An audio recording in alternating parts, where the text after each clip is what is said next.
की बचपन याद आई। राजू की बचपन में ऐसे ही देखी, वो भी एक अनाथ था।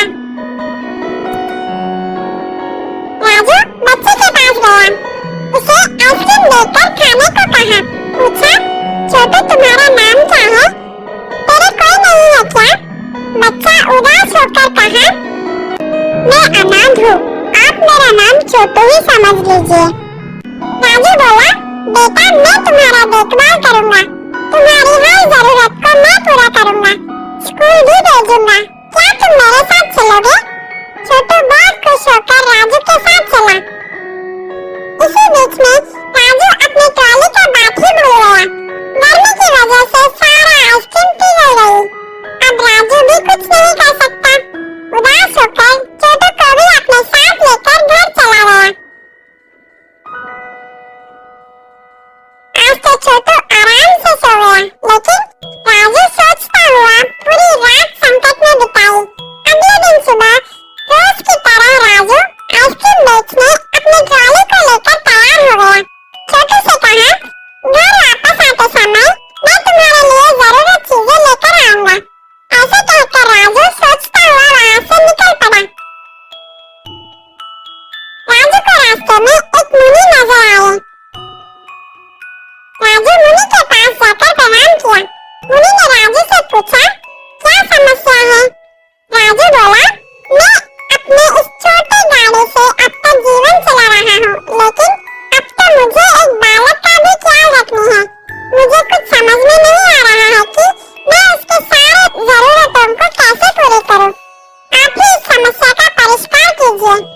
मुनि ने कहा, मैं सब समझ गया, मैं तुझे एक बड़ा जादुई आइसक्रीम ट्रॉली दे रहा हूँ, अब यही तुम्हारी समस्याओं को संभालेगी। राजू खुशी से मुनि को धन्यवाद करके उस ट्रॉली को लेकर चला गया।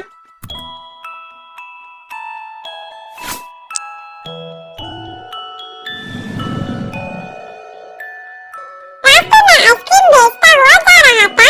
इतने में उसको शक लगा कि इतने सारे आइसक्रीम कहाँ से आ रहे हैं, मैं तो इतना नहीं लाया। वह डब्बे को खोल कर देखा तो राजू चौंक गया। उसको समझ आ गया कि ये सब मुनि की महिमा है।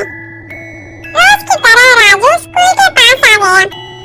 रवि को राजू की इस नई ट्रॉली को देखकर जलन होने लगा। राजू को इस दिन अच्छा व्यापार हुआ, बहुत पैसे भी मिले। उन पैसों से राजू छोटू के लिए नए बैग, पुस्तक, कपड़े खरीद कर घर लौटा। छोटू बहुत खुश हो गया।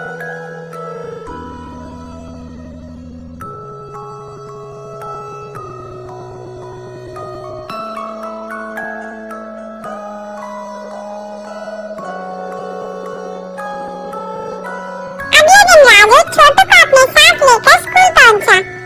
उसी स्कूल में छोटू को ज्वाइन कर दी। राजू का व्यापार अब अच्छी तरह चल रही थी। कुछ दिनों के बाद राजू का जीवन कुछ ज्यादा ही बदल गया, बहुत धनवान हो गया। छोटू भी बहुत खुश है। रवि राजू की इस खुशी को सह नहीं पाया। उसको लगा, क्या ये आदमी आइसक्रीम बेच के इतना ज्यादा पैसे कमा रहा है? जरूर इस ट्रॉली में कुछ तो गड़बड़ है। मैं आज रात ही इस बात को पता लगाऊंगा।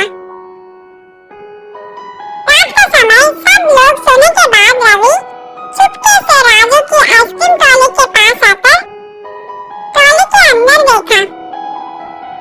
उसको तो खाली आइसक्रीम थोड़ी दिखाई पड़ी, लेकिन शक के कारण रवि एक हथौड़े से मार मार कर उस ट्रॉली का सर्वनाश कर दिया। रवि को लगा कि कोई जाग गया है, वह तुरंत वहां से भाग गया। अगले दिन सुबह उठकर घर से बाहर आकर देखा